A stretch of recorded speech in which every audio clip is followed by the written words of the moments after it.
Niente po' di meno che Rosanna Schiaffino.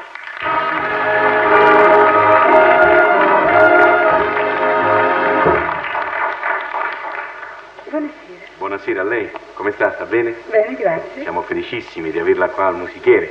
Ma perché mi date lei? Le do del lei perché così si usa, ma se lei me lo consente, io di fronte alla bellezza sono talmente intimidito che do del lei, ma se lei me lo consente posso anche fare uno strappo alla regola e darle del tu.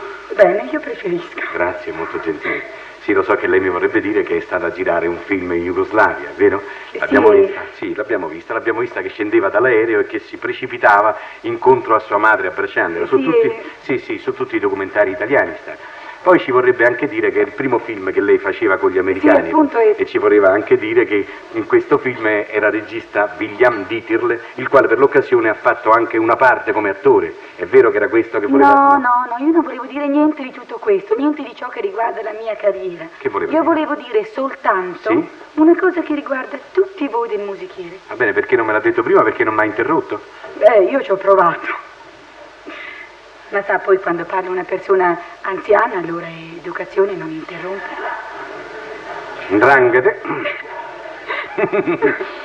È vero, è giusto, il Galateo così dice. Sì. Va bene, va bene. Ma posso dirla questa cosa allora? Avanti, siamo a sua disposizione. Signor Girotti? Massimo Girotti? Sì, signor Girotti, mi sta guardando? Lo credo.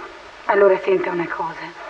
Io quando l'altro sabato lei disse che questi del musichiere gli erano venuti in casa, che non hanno avuto più pace per un giorno, eccetera, guardi, io onestamente non ci credevo. Ma oggi le dico, lei c'aveva ragione. Osse c'aveva ragione. Osse? Io sa cos'è? È da giovedì che io non vivo più, mi sono entrati in casa dappertutto. Tutti? Beh. Meno io. Beh, perché mia madre non l'ha fatto entrare? Temeva. Che cosa? Temeva il fascino delle mie grigie tempie. Solo le tempie? A 'ndranghete. Voi sapete solo le tempie perché lui qui se li tinge. No, dico, doveva arrivare l'ultima bellissima scognizza da Cinecittà per mettere a posto il terribile Mario Riva, è vero? Beh. Perché lo fa? Beh, sai, io lo faccio perché solo così riesco a farla parlare e farla diventare spiritosa. Bravo. Lei è amica del Giaguaro, allora, dica la verità. No. Ma queste battute gliele ha dette Walter Chiari, dica la verità. No? Non so, ma... Non lo conosce, non ci ha parlato in questa settimana. Ci parlerò.